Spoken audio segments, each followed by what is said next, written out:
Meus irmãos, vamos abrir a palavra de Deus em Êxodo capítulo 13, versículos 1 a 16. Êxodo 13, versículos 1 a 16.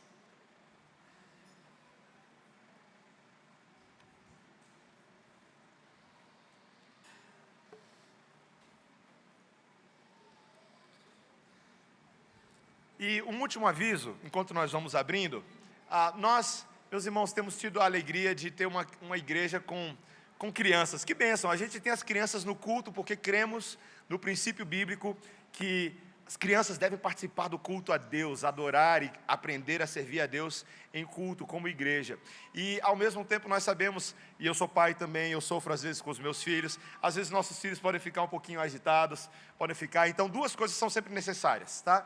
A você, crente, paciência com as nossas crianças, tá bom? Paciência, elas estão aprendendo esse exercício, então nós como igreja precisamos acolher. Segundo lugar, as próprias famílias, se vocês precisarem de uma estrutura adicional, nós temos um certificado de que aquela sala, assim que a gente sai ali, essa primeira sala, a televisão está lá ligada, tem o trocador, tem o fraldário, às vezes o seu filho está um pouquinho agitado demais, se você precisar acalmá-lo com calma, não se sinta constrangido em sair lá, acalmar o seu filho e depois retornar. Nós somos uma igreja tolerante, meus irmãos, e precisamos apoiar nossas famílias nesse exercício. Então, fica também essa dica para a gente como igreja. Vamos ouvir a leitura da palavra de Deus nesse momento. Disse o Senhor a Moisés: consagra-me todo primogênito, todo que abre a madre de sua mãe entre os filhos de Israel, tanto de homens como de animais, é meu. Disse Moisés ao povo: lembrai-vos deste mesmo dia em que saístes do Egito, da casa da servidão, pois com mão forte o Senhor vos tirou de lá. Portanto, não comereis pão levedado. Hoje, mês de Abibe, estáis saindo. Quando o Senhor te houver introduzido na terra dos cananeus, e dos heteus, e dos amorreus, e dos heveus, e dos jebuseus, a qual jurou a teus pais te dar, terra que mana leite e mel, guardarás este rito neste mês. 7 dias comerás pães asmos, e ao 7º dia haverá solenidade ao Senhor. 7 dias se comerão pães asmos, e o levedado não se encontrará contigo, nem ainda fermento será encontrado em todo o teu território. Naquele mesmo dia contarás a teu filho, dizendo: é isto pelo que o Senhor me fez quando saí do Egito. E será como sinal na tua mão e por memorial entre teus olhos, para que a lei do Senhor esteja na tua boca, pois com mão forte o Senhor te tirou do Egito. Portanto, guardarás esta ordenança no determinado tempo, de ano em ano. Quando o Senhor te houver introduzido na terra dos cananeus, como te jurou a ti e a teus pais, quando tá houver dado, apartarás para o Senhor todo o que abrir a madre e todo o primogênito dos animais que tiveres. Os machos serão do Senhor. Porém, todo primogênito da jumenta resgatarás com o cordeiro. Se o não resgatares, será desnucado. Mas todo primogênito do homem entre teus filhos resgatarás. Quando teu filho amanhã te perguntar: que é isso? Responder-lhe-ás: o Senhor com mão forte nos tirou da casa da servidão. Pois sucedeu que, endurecendo-se Faraó para não nos deixar sair, o Senhor matou todos os primogênitos na terra do Egito, desde o primogênito do homem até o primogênito dos animais. Por isso, eu sacrifico ao Senhor todos os machos que abrem a madre, porém, a todo primogênito de meus filhos eu resgato. E isto será como sinal na tua mão e por frontais entre os teus olhos, porque o Senhor, com mão forte, nos tirou do Egito. Amém. Vamos orar. Senhor Deus, que riqueza a tua palavra nos proporciona nessa manhã. Queremos continuar aprendendo, Senhor. Traz ao nosso coração o alento, o encorajamento, a verdade de Deus, que é capaz de nos transformar e de nos levar à vida em Cristo Jesus, em nome de quem nós oramos. Amém. Crianças, vocês podem fazer um desenho, sabe qual? Um filho mais velho em relação aos mais novos, ou a filha mais velha, né, de uma família. Imagina ter uma filha, então talvez ele é mais alto que os outros, não sei. Você vai desenhar ele, tá bom? Em relação aos irmãos. Crianças e adultos, em todas as culturas, há algum tipo de expectativa familiar ou planos que os pais traçam para o filho mais velho ou para a filha mais velha. Não é mesmo? Lá em casa, a gente sabe como é que é quando a Melissa nasceu, a gente tem algumas ideias na nossa cabeça, né? O primeiro vai ser o que vai descobrir o caminho das pedras. Vai ser o primeiro a ir para a escola, vai ser o primeiro a ir para a faculdade, ou o primeiro a sair de casa, ou o primeiro a casar-se. Nem sempre é assim, mas é o que a gente acha que vai ser. A expectativa de que esse filho mais velho desempenhe um papel de cuidado dentro da sua própria família. Ele vai ser aquele filho que vai aprender a cuidar dos pais na vida mais avançada. Os outros vão fazer isso também, mas ele precisa desenvolver essas responsabilidades. Ele vai ser o primeiro a desenvolver esses elementos de autossuficiência, de gestão financeira, e de assumir talvez um papel de liderança, inclusive aos seus irmãos mais novos. A Bíblia está repleta de exemplos assim, em que era chamado o irmão mais velho na responsabilidade para ser um exemplo, para apoiar o desenvolvimento dos seus irmãos mais novos. Mas é justamente por conta dessas mesmas expectativas, meus irmãos, que um escritor chamado Sumbul Zaid escreveu num livro dele, um psicanalista, que os filhos mais velhos tendem a desenvolver algumas ansiedades associadas justamente a essas expectativas, né? O medo de errar, a pressão em ser o filho perfeito, né? Quem nunca passou por isso? E levam na sociedade o que alguns chamam de síndrome do filho mais velho, né? Meus irmãos, é curioso, o texto de hoje trata de uma ordem de Deus em relação aos mais velhos, em relação aos primogênitos. Mas nós veremos que, biblicamente, em vez de perpetuar qualquer síndrome, o texto bíblico vai buscar resolvê-las, ao lembrar que Israel é um filho mais velho, mas que usufrui das vantagens de ser, ao mesmo tempo, um filho mais novo em relação a um irmão mais velho. Estranho, né? Vamos ver como é que isso acontece?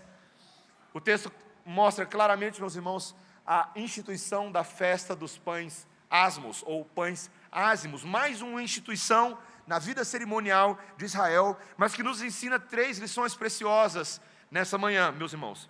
Primeiro, nós veremos aqui o chamado à fidelidade na terra da hostilidade. Era uma das coisas que essa instituição ensinaria para nós, o chamado à fidelidade na terra da hostilidade. Veja, meus irmãos, assim como a Páscoa no capítulo 12 antecipava a vida de Israel na terra da promessa, agora o capítulo 13 chama o povo de Israel à celebração da festa dos pães ázimos, ou pães ázimos, e também a consagração de todos os seus primogênitos. Era um rito, meus irmãos, que deveria ser seguido à risca. Deus havia ordenado, e a gente vê aí nos versículos 6 e 7, que durante 7 dias eles deveriam comer pão sem fermento. E no 7º dia, eles fariam então uma festa ao Senhor, e comendo pão sem fermento e celebrando nesse último dia. Mas não somente eles não deveriam comer pão sem fermento, mas não deveria haver nenhum fermento em meio a Israel durante esse período. Por quê, né, meus irmãos? Por que Deus institui algumas coisas assim meio diferentes? Veja, eles estão reencenando aquela fuga às pressas, quando Deus mandou eles arrumarem as coisas e saírem, rapidamente do Egito, por ocasião da 10ª praga. E eles não tiveram nem tempo de preparar o pão corretamente, as donas de casa não puderam assar, fazer as coisas do jeito delas, eles tiveram que comer sem fermento mesmo, pão ázimo. E veja, meus irmãos, como Deus quer marcar isso na cabeça do seu povo. Reencenem isso. Lembrem-se disso. Lembrem do que Deus fez por vocês. Ainda que as donas de casa mais rigorosas não ficassem muito agradadas, meus irmãos, mas aquela pressa tinha um motivo. A libertação poderosa de Deus após 400 anos de escravidão nas mãos de um faraó cruel. Esse era o ponto. Essa era a fuga. Olha o versículo 3 aí. Disse Moisés ao povo: lembrai-vos desse mesmo dia em que saístes do Egito, da casa da servidão, pois com mão forte o Senhor vos tirou de lá, portanto não comereis pão levedado. Foi a mão forte de Deus. É uma ideia que ele repete várias vezes nesse texto. A mão forte de Deus vos tirou. É uma declaração que vai marcando, eles precisam lembrar, foi a mão forte do Senhor que nos libertou. E veja, meus irmãos, que eles precisariam se lembrar dessa mão forte por causa da terra na qual eles estavam entrando. Essa terra da promessa não era uma terra muito fácil. O texto vai mencionar para a gente, no versículo 11, que Deus traria Israel para uma terra onde estavam os cananeus, viu aí? Os heteus, os amorreus, os heveus, os jebuseus. Esses povos não eram flor que se cheirasse, meus irmãos. Seriam povos que iriam criar dificuldades para Israel, seriam inimigos verdadeiros. Mas esse é o lembrete do Senhor. Por causa da mão forte dele, não temam essas nações inimigas, temam a Deus.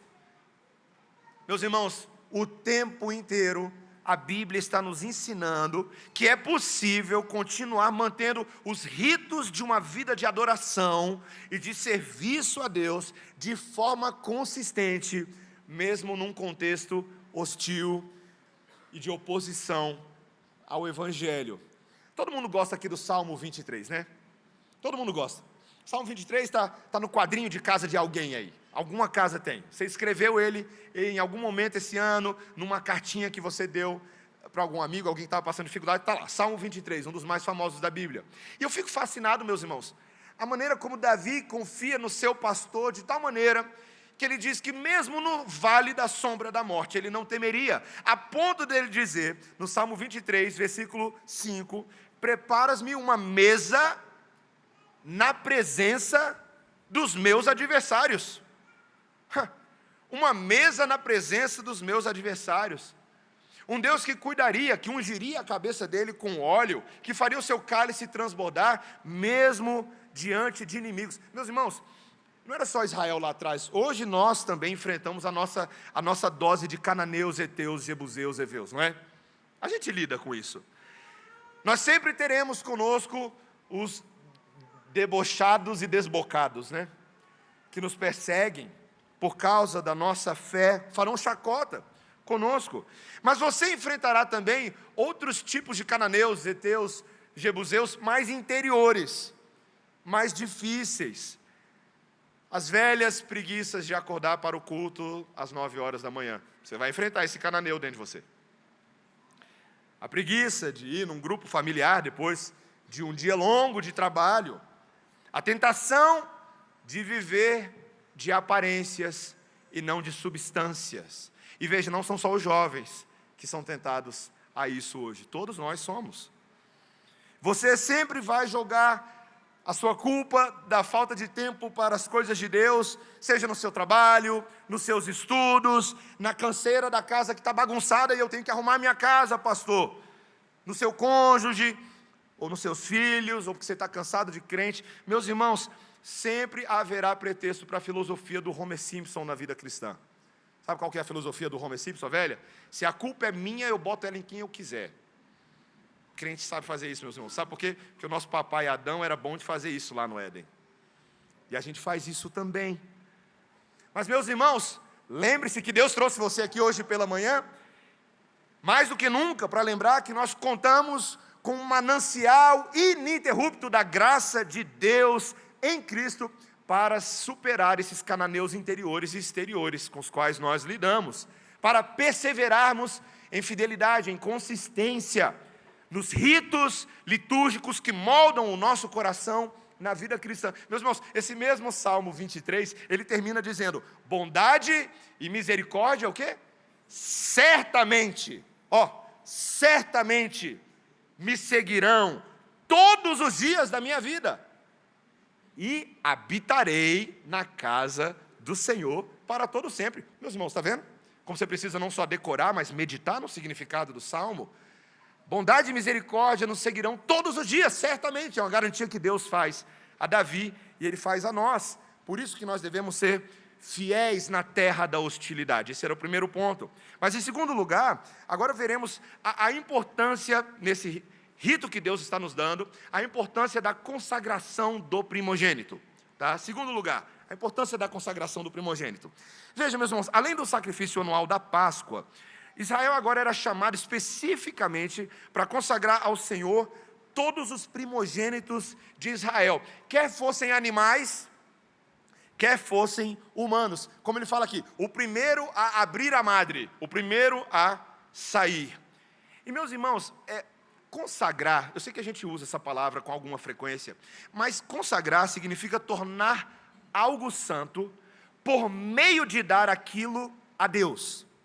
Não é simplesmente dizer que algo é santo, é dedicar aquilo, é entregar aquilo a alguém, e esse processo santifica, separa aquela coisa. E essa era uma consagração de primogênitos que tinha um caráter memorial, um caráter de memória. O objetivo é que eles se lembrassem o que realmente aconteceu na 10ª praga, meus irmãos. Volte comigo nas cenas do Egito. O anjo da morte de Deus passou sobre a terra do Egito naquela noite desesperadora.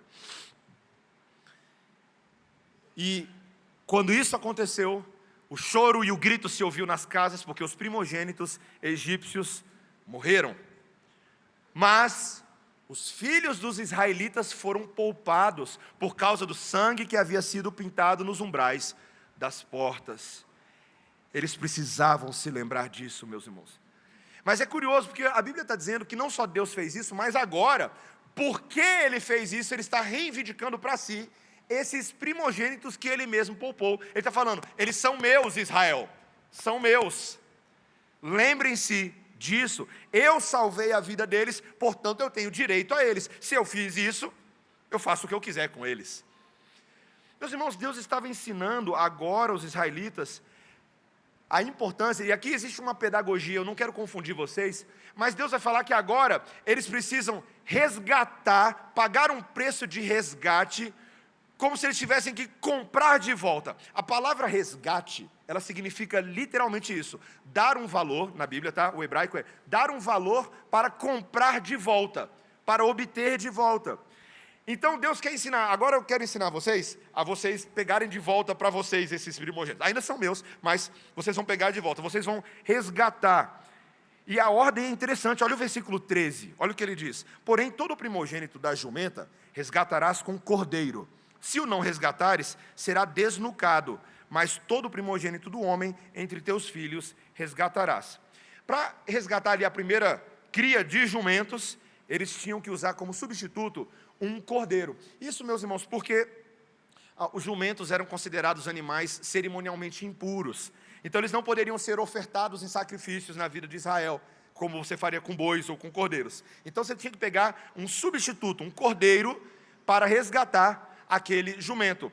Mas no caso dos seres humanos, dos bebezinhos, todo primogênito tinha que ser resgatado obrigatoriamente. Olha só, se o jumento não fosse resgatado, ele seria desnucado, tá? O pescoço dele seria quebrado. Mas essa não era uma opção para os primogênitos de Israel. Eles tinham que ser resgatados. Meus irmãos, Deus está ensinando para Israel que eles são diferentes dos povos ao redor.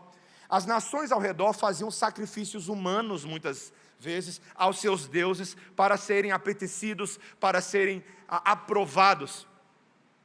Deus está ensinando que o valor da vida humana é diferente em Israel. Ele está dando uma ordem. Israelitas, resgatem os seus primogênitos. Eu estou ensinando para vocês algo que eu, Deus, farei para resolver o problema de vocês. É uma antecipação, meus irmãos, de um problema muito mais profundo. Veja, existe uma responsabilidade aqui que Deus está ensinando para Israel. E eu vou usar a ajuda da projeção aqui agora, para a gente ver alguns versículos bíblicos. Primeiro, meus irmãos, Moisés já havia dito ao povo, lá em Êxodo 4, 22, que Moisés tinha que dizer a Faraó, assim diz o Senhor, Israel é meu filho, meu primogênito. Deus queria inculcar na cabeça de Israel uma responsabilidade de ser o filho de Deus mais velho, aquela nação que foi escolhida em primeiro lugar, que receberia a graça de ser resgatada e escolhida por Deus. Mas, meus irmãos, o problema de Israel era um problema muito grave diante de Deus. Sim, eles eram escravos na mão de Faraó, mas eles eram escravos dos seus pecados. Como então ser um bom primogênito se você tem um problema grave diante de Deus? Olha o próximo versículo. Lá em Miqueias 6, 6 e 7, o profeta ele vira e diz em nome do povo: com que me apresentarei ao Senhor e me inclinarei ante o Deus excelso? Virei perante ele com holocaustos, com bezerros de 1 ano, agradar-se-á o Senhor de milhares de carneiros, de 10.000 ribeiros de azeite, darei o meu primogênito pela minha transgressão, o fruto do meu corpo pelo pecado da minha alma. Será que se eu der o meu próprio filho mais velho a Deus, Ele me libera? da transgressão dos meus pecados? Será que eu ficarei livre dessa culpa? O próprio Miqueias responderia posteriormente que o que Deus quer é que nós cumpramos a lei, que nós vivamos retamente. E esse é o nosso problema. Israel seria incapaz de fazer isso. Nós seríamos incapazes, mesmo como filhos mais velhos, meus irmãos. Essa pressão a gente não aguenta, porque a gente carrega o DNA lá daquele primeiro filho mais velho, lá Adão, né? Por natureza nós somos um disco quebrado, uma vitrola que não funciona. Ela sempre desalinha e sempre toca a música de maneira completamente errada. A gente não consegue, a gente não tem esse prazer. Então, meus irmãos, Deus precisava resolver o problema dos primogênitos de Israel. De que maneira? Com o primogênito. Olha o próximo texto natalino que tem. Lá em Lucas 2,7, pode passar esse, eu não vou usar esse agora não, mas lá em Lucas 2,7, é interessante porque agora, em Israel, existe um relato que nos foi dado de que Maria, a virgem que havia sido antecipada lá em Isaías capítulo 7, ela deu à luz ao seu filho primogênito, enfaixou-o e o deitou numa manjedoura, porque não havia lugar para eles na hospedaria. Um bebezinho nascendo ali num lugar meio abandonado na sociedade, não tinha tanta relevância geopolítica, mas esse primogênito enfaixado numa estrebaria faria toda a diferença na história do mundo. E para que os judeus soubessem que ele era o antecipado filho de Davi, porque o Salmo 89 que eu pulei ali, dizia que lá atrás haveria Davi, da linhagem dele, um primogênito, lá no Salmo 89, e a esse primogênito as nações lhe seriam dadas, sua descendência seria perpetuada, o seu trono seria poderoso e bem sucedido. E aí de repente nasce esse bebezinho, que ninguém ainda sabe muita coisa, mas agora no texto seguinte que nós lemos hoje, pode colocar, Charles, o texto nos diz que completados 8 dias para ser circuncidado o menino, deram-lhe o nome de Jesus, como lhe chamaram o anjo antes de ser concebido. E passados então os dias da purificação, segundo a lei de Moisés, levaram-no a Jerusalém para o apresentarem ao Senhor, conforme o que está escrito na lei do Senhor: todo primogênito ao Senhor será consagrado. Ele não era mais um judeu fazendo aqueles atos, ele estava cumprindo a lei de Deus como o primogênito. Meus irmãos, a Bíblia vai revelando para nós a grandeza dos atos de Deus. Qualquer leitor bem avisado, qualquer homem como Simeão, que aguardasse a consolação de Israel e recebesse aquele presente de Natal antecipado, quando Jesus foi trazido ao templo, e aquele velho Simeão, avançado em dias, de repente recebe o primogênito no seu colo. E ele era um judeu piedoso, ele amava a Deus e aguardava o cumprimento das promessas, e ele fala: Senhor, agora pode despedir o teu servo em paz, porque os meus olhos viram a salvação que havia sido prometida para Israel. Você já imaginou esse ser o seu último pedido na lista de coisas a fazer nesse mundo antes de você bater as botas e partir? Antes de você morrer? Receber a concretização das promessas de Deus. Ah, meus irmãos, quantos de nós aqui nessa manhã podem dizer que conhecem esse primogênito? Porque o apóstolo Paulo conhecia ele muito bem. Passa para o próximo versículo. Lá em Colossenses 1, 15 e 18, o apóstolo Paulo, para combater as heresias que atingiam a igreja de Colosso, ele diz: este é a imagem do Deus invisível, o primogênito de toda a criação. E no versículo 18, ele é a cabeça do corpo da igreja, ele é o princípio, o primogênito de entre os mortos, para em todas as coisas ter a primazia. Meus irmãos, ele é o primogênito da criação. Ele é o alfa, igreja. Antes dele não tinha nada, sabia? E a partir dele, todas as coisas foram feitas. Não a partir de coisas pré-criadas ou pré-moldadas, mas a partir do poder do primogênito, do cabeça da igreja, do corpo, e que também se tornaria o que ele chama de o primogênito entre os mortos. Veja o próximo texto de Hebreus 1, ele diz que ele é o filho, a quem Deus constituiu herdeiro de todas as coisas, pelo qual também fez o universo. Ele que é o resplendor da glória e a expressão exata do seu ser, sustentando todas as coisas pela palavra do seu poder. E aí lá no versículo 6 ele menciona, e novamente ao introduzir o primogênito no mundo diz, e todos os anjos de Deus o adorem. Olha aí, ó, não basta ele ser o primogênito, os anjos já estavam antecipando o que eu e você temos que fazer em relação a ele. Nós temos que adorá-lo. Eu tenho ensinado para os meus filhos que quando eles passam por aí, por Brasília, e veem esses presépios, né? Tem muito presépio por aí, né? Então a gente está ensinando algumas coisas para os nossos filhos. Mas sempre tem os anjinhos, né? Os anjinhos pendurados nas árvores de Natal. E Danielzinho um dia reparou que alguns desses anjinhos ali, essas imagens que são colocadas de joelho. E ele perguntou para mim, papai, eles estão assim, ó, estão ajoelhados. Ele fez assim um anjinho ajoelhado.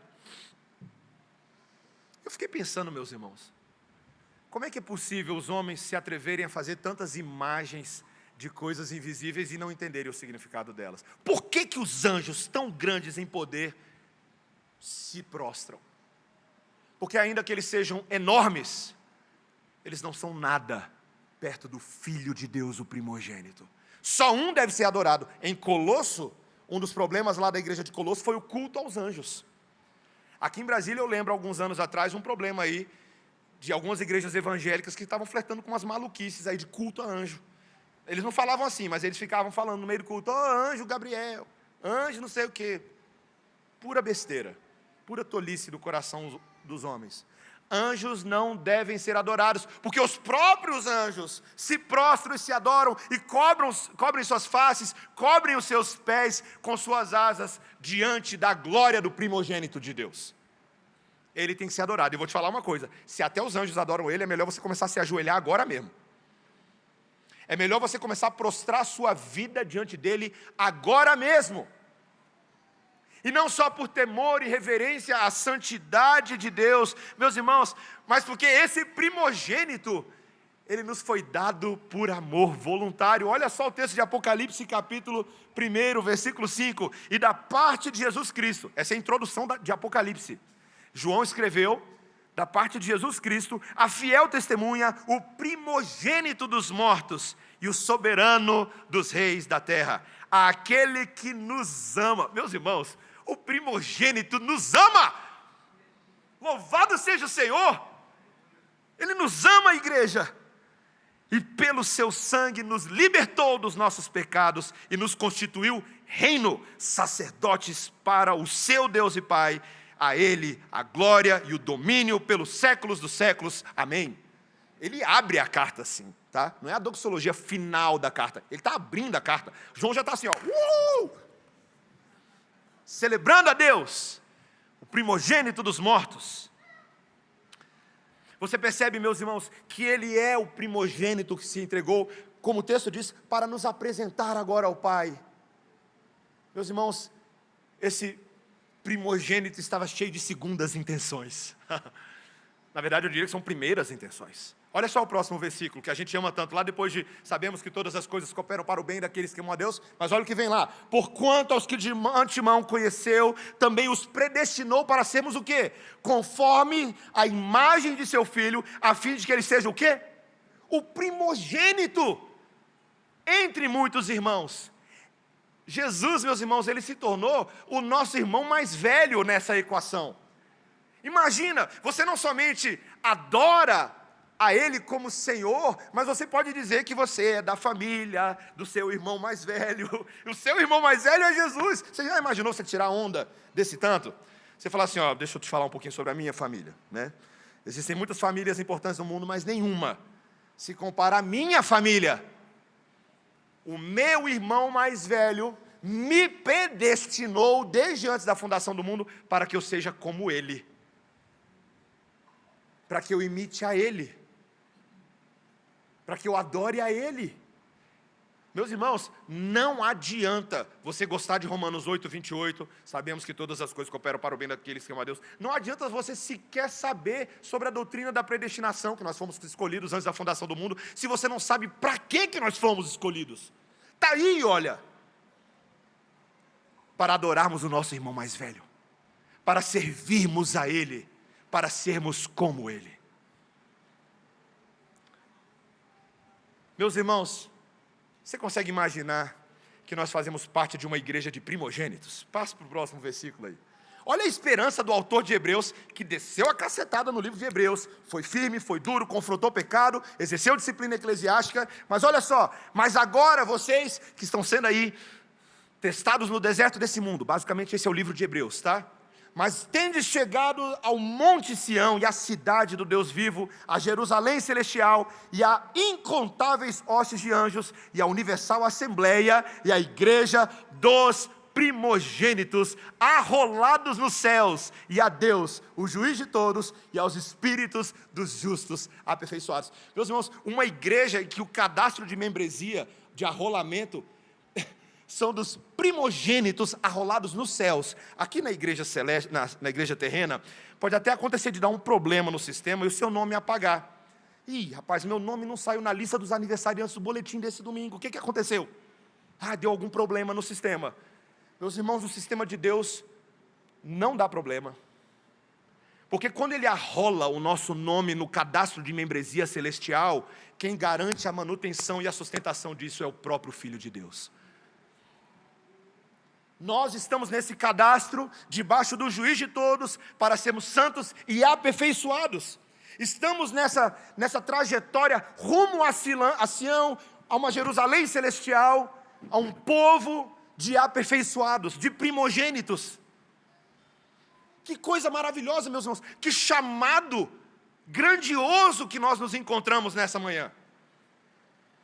De sermos santos, essa é a nossa membresia.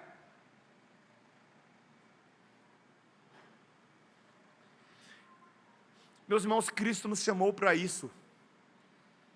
E se esse é o nosso chamado, eu quero terminar o nosso sermão dessa manhã. Obrigado, Charles, pelos textos projetados. Lembrando um detalhe desse texto, nosso último ponto, de que nós somos chamados, então, a memoriais familiares enquanto vivemos aqui. De novo, último ponto. Chamados a memoriais familiares enquanto nós vivemos aqui. Nós já falamos nessa manhã sobre a importância de sermos fiéis numa terra de hostilidade. Falamos da importância da consagração desse primogênito em nosso favor. Mas veja agora, meus irmãos, como Israel é chamado mais uma vez a não só participar nesses estatutos, mas a informar as gerações vindouras do que está acontecendo. Porque o texto vai nos dizer, tanto no versículo 8 quanto no versículo 14, que à medida que as famílias fossem fazendo aquilo, os filhos questionariam os pais dizendo: o que está acontecendo, pai? Olha o versículo 14 comigo. Quando teu filho amanhã te perguntar o que é isso, responder-lhe-ás: o Senhor com mão forte nos tirou da casa da servidão. Em algum momento o filho ia perguntar para o pai: pai, por que a gente está fazendo todas essas coisas? Mas deixa eu só mostrar um detalhezinho para você. Você percebeu que o autor, duas vezes no texto, ele não falou quando os seus filhos vierem te perguntar, ele falou quando o seu filho. Meus irmãos, os comentaristas aqui, eles concordam que provavelmente ele está falando que esse mesmo filho primogênito que foi resgatado, à medida que ele vai crescendo e criando sua própria cognição, ele vira para o papai e fala assim: papai, por que a gente está fazendo tudo isso? Esse mesmo filho que foi resgatado. E o pai agora tem a oportunidade de virar para o filho e falar assim: filho, deixa eu te contar uma historinha de um grande milagre que Deus fez. Sabe essas histórias que a gente conta para os nossos filhos? Vou te contar uma coisa que Deus fez por você, quando você nem sabia ainda. Quando você teve bronquiolite no hospital. Quando você foi internado. Então Deus fez um grande milagre, Deus te livrou. Mas não foi só você, Ele nos livrou. Ele nos livrou. Eu vou te contar um milagre da nossa família. Um milagre da nossa nação de israelitas. Esses ritos vão tornar memórias vivas na cabeça dos filhos. Meus irmãos, A coisa era tão séria para Deus que o versículo 16, ele dá uma ordem, olha aí. E isto será como sinal na tua mão e por frontais entre os teus olhos, porque o Senhor com mão forte nos tirou do Egito. Isso será como um sinal na tua mão e por frontais entre os teus olhos. Alguns judeus na tradição acabaram achando que versículos como esse eram instituições de certas tradições. Então, alguns deles criaram o hábito de pegar a lei de Deus e colocar em filactérios, aquelas caixinhas pequenininhas, e eles amarravam com cordões ao redor da mão e na cabeça aqui, e penduravam e ficava assim entre os olhos, aqui pendendo sobre o nariz. Então eles levaram isso aqui literalmente. Mas, meus irmãos, não era um mandamento literal. Ao longo de todo o Antigo Testamento fica claro que era algo para estar na mente e no trabalho, na força deles. Na meditação, entre os olhos, como uma coisa que está aqui o tempo inteiro, que eu não consigo me desvencilhar dela, porque para onde eu olho está aqui. E na mão, na hora de trabalhar, na hora de fazer e obedecer, eu deveria me lembrar do que Deus fez por nós. Meus irmãos, a festa dos pães ázimos, que nós não temos mais necessidade de celebrar hoje. As cerimônias passaram, eram sombras das coisas que viriam em Cristo Jesus. Mas ela marcava os hebreus como um povo único, como se estivessem marcados nas mãos e na testa. Porque, meus irmãos, de fato, quando Cristo morreu por nós e nos deu o seu Espírito, nós fomos marcados, consagrados, dedicados. E eu quero perguntar se você entende isso como seguidor de Cristo hoje pela manhã. Porque isso vai ficar evidente na forma, por exemplo, como você educa os seus filhos. Você está marcando a mente dos seus filhos e as mãos deles com essas promessas de consagração. Na forma como você ensina, na forma como você educa, na forma como você, pai, como irmão mais velho do seu próprio filho, seja biológico ou espiritual, como você demonstra amor pelos outros. Meus irmãos, as crianças observam a gente fazendo isso. Elas são, meus irmãos, eu tiro pelos meus filhos, tá? Lá em casa, eles são altamente observadores. Meus irmãos, eu tenho tido a oportunidade de ver minha filha imitando minha esposa nas coisas boas e ruins. Mas vou falar só das boas, tá, Débora? Na generosidade, no serviço. E aí eu vejo Melissa querendo fazer igual a mamãe. Eu não vou ficar falando delas aqui não, mas existem coisas que vão surgindo, sensibilidades no coração da minha filha, e eu falo, de onde surgiu isso? Por que ela se importa com essas coisas? Ué, a mãe dela se importa com essas coisas. Meus irmãos, nossos filhos precisam observar as marcas de como demonstramos preocupação pelos necessitados em meio ao povo de Deus. A sensibilidade cristã. Nossos filhos só terão marcas de devoção a Deus se nós, os pais, tivermos marcas de devoção, de consagração, de adoração. Meus irmãos, nossos filhos precisam ver os pais orando, chorando, ajoelhando, jejuando. Como é que eles vão aprender essas coisas se eles não tiverem um testemunho vivo dentro das suas casas? E eu não falo isso para ser o constrangimento, é para ser o estímulo. É para você seguir em frente. Meus irmãos, enquanto outros grupos nacionais, seitas, muitas vezes são marcados por costumes e tradições humanas, os crentes são marcados pelo amor mútuo. Quem disse isso foi Jesus. Lá em João 13, 34, 35, que nós deveríamos amar uns aos outros com o amor que Ele nos amou. Nós ensinamos os nossos filhos a serem como o irmão mais velho, quando nós amamos como o irmão mais velho. E meus irmãos, como os nossos filhos podem aprender, né? Eu encerro contando sobre uma história que eu li alguns anos atrás. Robert Coleman escreveu um livro chamado Written in Blood, escrito com sangue. E ele conta a história de um menino que a irmã mais nova dele precisava de uma transfusão de sangue. ela tinha um tipo sanguíneo raro, que ela compartilhava com o seu irmão mais velho essa condição. Mas o fato dele ter se recuperado da mesma doença 2 anos antes do que ela, aumentava mais as chances de sucesso desse tratamento de transfusão de sangue. Então, o médico chama esse menino, o Johnny, que é uma criança, e explica cuidadosamente para ele, ressaltando que se eles não fizessem essa transfusão de sangue, a irmãzinha dele morreria. E ele pergunta então para o menino: você teria coragem e daria o seu sangue pela sua irmã? E o Johnny hesitou um pouquinho. O lábio dele começou a tremer um pouquinho embaixo, então ele sorriu e disse: claro, é para minha irmã. Então as 2 crianças foram levadas para o quarto do hospital, a Mary, novinha, pálida, magra, e o Johnny, mais robusto, mais saudável. Ele sorriu para a irmã, deu a mão para ela, e ficou ali observando o sangue sair do corpo dele e descer por aquele tubo de plástico transparente. E o sorriso então do Johnny começa a desaparecer do rosto. Enquanto ele está ali deitado, ele começou a ficar se sentindo fraco, e então ele vira para o médico e fala: doutor, vem cá. O doutor chega e ele fala: doutor, é agora que eu morro? É o vento, meus irmãos. É agora que eu morro, doutor? Meus irmãos, ele achava que ele ia morrer, que ele estava desistindo da vida dele para a irmãzinha dele viver. Por causa do grande amor que ele tinha pela irmãzinha dele, ele estava preparado para pagar o preço de resgate.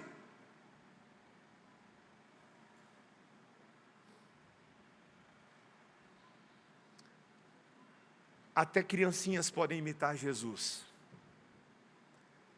quando elas entendem o amor de Jesus, não é? Nossos primogênitos, nossos mediogênitos e caçulogênitos também podem. Todos eles podem. Nós adultos, marmãs velho, macaco velho de igreja que acha que sabe tudo e às vezes não sabe nada, nós podemos aprender hoje, meus irmãos, a consagrar nossas vidas ao Senhor, porque nós fomos chamados para isso. Meus irmãos, não tem síndrome de filho mais velho. Sabe por quê? Porque Jesus não teve síndrome de filho mais velho. Ele não sucumbiu à pressão. Ele foi de fato o filho perfeito, em toda a sua obediência ativa e passiva por nós, para que eu e você não vivêssemos sob síndrome, mas carregando o fardo da graça, o jugo leve daquele que é manso, daquele que é bom, daquele que nos ama. Meus irmãos, se Cristo nos comprou com seu sangue, então já não pertencemos a nós mesmos, mas a Ele, e devemos viver a vida inteiramente para a glória desse primogênito. O amor de Jesus em nós produz dedicação pessoal, santidade, uma doação voluntária de nós mesmos àquele que por nós morreu. É muito simples, meus irmãos. Se Ele morreu por mim, eu viverei para Ele. Se Ele morreu por mim, eu viverei para Ele. Como Paulo diz em Tito 2,14, o qual a si mesmo se deu por nós, a fim de remir-nos de toda iniquidade e purificar para si mesmo um povo exclusivamente seu, zeloso de boas obras. Amém? Abaixa a sua cabeça, vamos orar ao Senhor.